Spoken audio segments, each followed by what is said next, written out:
छतरी ले लो छतरी, बारिश के लिए छतरी, छतरी ले लो। भूरा कौवा बांस की लकड़ियों से अलग अलग प्रकार की चीजें बनाकर उन्हें जंगल में बेचता है।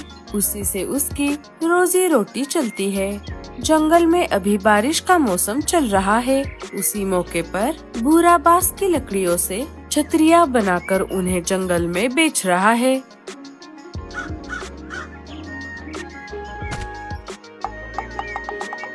हे ऊपर वाले, मैं सुबह से छाते बेच रहा हूँ, लेकिन अब तक मेरी एक भी छतरी नहीं बिकी। अब मुझे बहुत भूख लगी है। चलो अब घर जाता हूँ। दोपहर हो गई है और खाना खाने का समय भी। रीमा मेरी राह देख रही होगी। खाना खाने के बाद मैं फिर से छतरियाँ बेचने के लिए जंगल में घूमूंगा। भूरा कौवा अपने घर की ओर निकल पड़ता है। थोड़ी देर उड़ने के बाद वो अपने घर आ जाता है। रीमा, मैं आ गया। जरा मेरे लिए पानी लाना, मुझे बहुत प्यास लगी है। रीमा भूरे के लिए पानी लेकर आती है। आ गए आप। मैंने आपको जो चीज लाने को कहा था, क्या आप उसे लेकर आए हो? नहीं रीमा, मैं सुबह से जंगल में छाते बेच रहा हूँ। लेकिन अब तक एक भी छाता नहीं बिका। यही बोलने वाले थे ना आप, इसीलिए आप वो चीज नहीं लेकर आए। मुझे पहले से ही पता था कि ऐसा ही होगा। अरे रीमा, तुम नाराज मत हो। तुम देखना, आज नहीं तो कल मेरे छाते जरूर बिकेंगे और उसके बाद तुम जो मांगोगी मैं तुम्हें वो ला कर दूंगा। हाँ हाँ, रहने दो। मुझे झूठे सपने मत दिखाओ। मैं तो कहती हूँ आप ये छाते बेचना बंद करो और कोई दूसरा काम करो, जैसे कि कुछ मिठाई विठाई, पकोड़े शकोड़े, आलू समोसे, वड़ा पाव, ऐसी खाने की चीजें बेचो। उससे हम माला माल हो जाएंगे। मेरा भाई कालिया भी ऐसे ही चटपटी खाने की चीजें बेचकर माला माल हो गया है। अरे रीमा, मुझे रसोई का काम नहीं आता। मैं तो सिर्फ बांस की लकड़ियों से चीजें बनाना जानता हूँ। चलो अब हम खाना खा लेते हैं। मुझे बहुत भूख लगी है। खाना खाने के बाद तुम भी छाते बेचने के लिए मेरे साथ आना। नहीं नहीं, मैं तो नहीं आऊंगी। मेरे मायके में मैं रानी बनकर रहती थी। मेरे मम्मी पापा ने बचपन से मुझे बहुत लाड़ प्यार में पाला है। मुझे किसी भी चीज की कोई कमी नहीं थी। लेकिन यहाँ आकर मेरी हालत एक नौकरानी की तरह हो गई है। एक तो घर पर इतना काम रहता है और ऊपर से आप मुझे साथ में चलकर छाते बेचने के लिए बोल रहे हो। हाँ रीमा, मुझे सब पता है। तुम तुम्हारे मायके में बहुत खुश थी, लेकिन यहाँ आकर तुम्हारे सपने सपने रह गए। लेकिन मैं प्यार भी तो तुमसे उतना ही करता हूँ ना। हाँ हाँ, उसी वजह से तो मैंने आपसे शादी की है, वरना मेरी शादी तो बहुत बड़े घर में होने वाली थी। तुम चिंता मत करो रीमा, एक ना एक दिन मैं तुम्हारे सारे सपने पूरे कर दूंगा। रीमा को भूरे पर तरस आ जाता है। मुझे आप पर पूरा भरोसा है भूरे जी। चलिए, मैं भी आपके साथ छाते बेचने के लिए बाहर चलती हूँ, लेकिन उससे पहले हम खाना खा लेते हैं। खाना खाकर दोनों छाते बेचने के लिए बाहर आ जाते हैं। छतरी ले लो छतरी, बारिश के लिए छतरी, छतरी ले लो। दोनों छतरी बेचते हुए शिकारी चीलों के इलाके से गुजर रहे थे। तभी उन्हें एक शिकारी चील बुलाता है। क्यों रे कौवे, ये क्या बेच रहा है तू? चील भाई, अभी बारिश का मौसम चल रहा है ना, तो मैं बांस की लकड़ियों से बने छाते बेच रहा हूँ। क्या आपको छाता लेना है?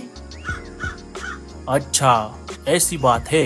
बारिश का मौसम तो शुरू हो गया है, लेकिन बारिश का कहीं भी नामो निशान नहीं है। और इसी में तू छाते बेच रहा है? बेचना ही था तो कुछ और बेचता। अगर कोई खाने की चीज होती तो मैं जरूर ले लेता। हाँ चील भाई, मैंने भी इनसे यही कहा था, लेकिन ये मेरी बात ही नहीं सुनते। चलो कोई बात नहीं, जाओ अपने अपने छाते बेचो। अजी, हम भी एक छाता ले लेते हैं। क्यों? हमें क्यों चाहिए छाता? हमें छाते की क्या जरूरत है? क्या पता, हमें भी एक छाते की जरूरत पड़ जाए। अरे भगवान, बारिश का मौसम तो कब का शुरू हो चुका है, लेकिन अभी तक आसमान से बारिश की एक बूंद तक नहीं गिरी। मुझे पता है इस साल बारिश नहीं होगी, इसीलिए हमें छाते की कोई जरूरत नहीं है। बारिश हो या ना हो, मुझे एक छाता खरीदना है। अच्छा बाबा, ठीक है। भूरे, एक अच्छा सा छाता दे दे। चील भूरे से एक छाता खरीद लेता है। रीमा और भूरा वहाँ से निकल पड़ते हैं। इधर बाकी के पंछी अपने बातचीत करने वाले जगह पर बातचीत कर रहे थे। दोस्तों, बारिश का मौसम तो शुरू हो गया है, लेकिन अभी तक हमारे जंगल में बारिश नहीं हुई। हाँ रानो, अगर ऐसा ही चलता रहा तो जंगल में सूखा पड़ जाएगा। पानी की समस्या तो और ज्यादा बढ़ जाएगी। अरे ओ कालू, क्या तुझे बारिश के बारे में कुछ पता है? कब होगी हमारे जंगल में बारिश? नहीं दोस्तों, मैं आज सुबह ही मौसम के जानकार पंछियों के पास गया था, लेकिन उन्होंने कहा कि इस साल बारिश होने की कोई संभावना नहीं है। छाते ले लो छाते, बारिश के लिए छाते, छाते ले लो। मीनू मौसी आवाज लगाकर उन्हें अपने पास बुला लेती है। दोनों वहाँ पर आ जाते हैं। अरे भूरे, ये तू क्या बेच रहा है? मीनू मौसी, मैं बारिश से बचने के लिए बांस के लकड़ी से बने छाते बेच रहा हूँ। क्या आपको छाता लेना है? अरे हाँ हाँ, मैं कब से एक छाता खरीदने की सोच रही थी। मेरे पास छाता नहीं है। अरे मीनू मौसी, यहाँ बारिश का नामो निशान नहीं है और आप छाता खरीद रही हो। इससे अच्छा आप कोई दूसरी चीज ले लो। अरे बुलबुल, ऐसी बात नहीं है। मेरा अनुभव कहता है कि बारिश कभी भी आ सकती है। प्रकृति हमारे हिसाब से तो नहीं चलती। बारिश होगी या नहीं, ये हम नहीं बता सकते। वो कहते हैं ना अंग्रेजी में, precaution is better than cure. इसीलिए मैं छाता खरीद रही हूँ। भूरे, तू मुझे एक अच्छा, मजबूत और टिकाऊ छाता दे दे। भूरा मीनू मौसी को एक अच्छा सा छाता दे देता है। भूरे, मुझे ये छाता कैसे इस्तेमाल करना है, इसके बारे में थोड़ी जानकारी दे दे। हाँ हाँ मीनू मौसी, इस छाते की सबसे अच्छी खूबी ये है कि आप इसे अपने हिसाब से छोटा या बड़ा कर सकती हो। भूरा एक एक करके मीनू मौसी को छाते के बारे में सारी जानकारी दे देता है।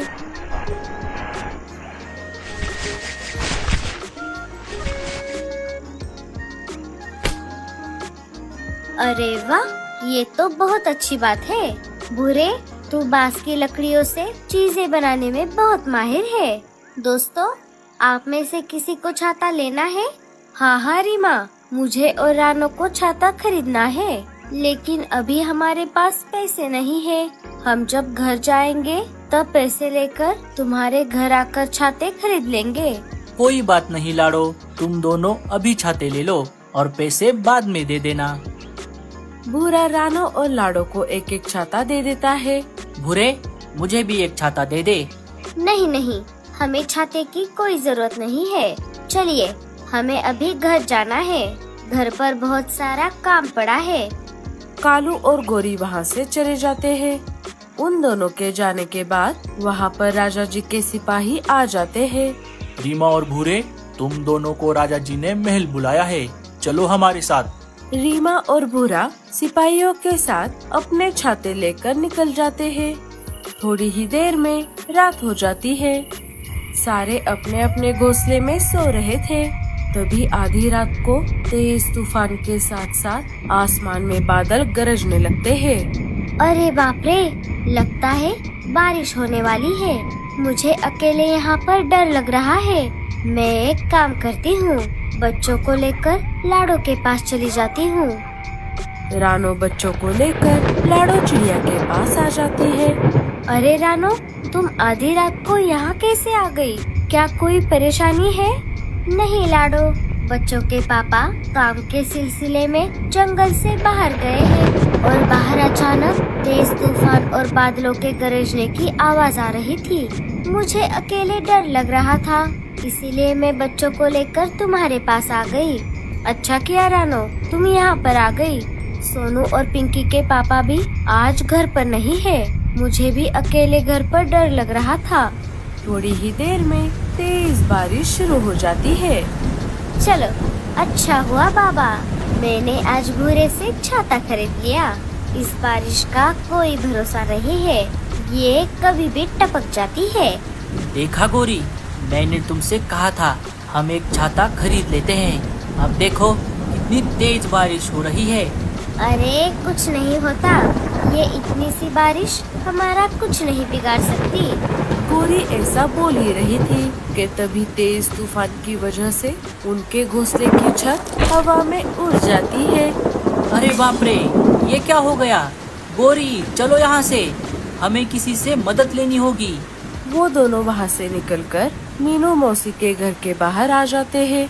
कालू घर का दरवाजा खटखटाता है। मीनू मौसी, दरवाजा खोलिए, मैं हूँ कालू।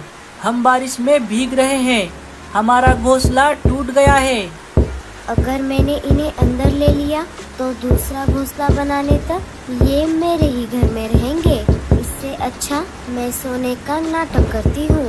मीनू मौसी आंखें बंद करके जोर जोर से खर्राटों की आवाज निकालकर सोने का नाटक करती है। खर्राटों की आवाज घोंसले से बाहर आ रही थी। अरे इतनी जोर से खर्राटे कौन मारता है? लगता है मीनू मौसी सो गई है, हमें कहीं और जाकर मदद मांगनी होगी। दोनों वहाँ से निकलकर लाड़ों के घोंसले के बाहर आ जाते हैं। घर में पानी ना आए इसीलिए लाड़ों ने घर का दरवाजा लगा लिया था। रात भी काफी हो गई थी। लगता है लाडो भी अब सो गई है, उसका घोंसला भी छोटा है। चलो हम भूरे के पास चलते हैं। दोनों भूरे के घर के बाहर आ जाते हैं। अरे ये भूरा कहाँ चला गया? तभी उनको देखकर बुलबुल उनके पास आ जाती है।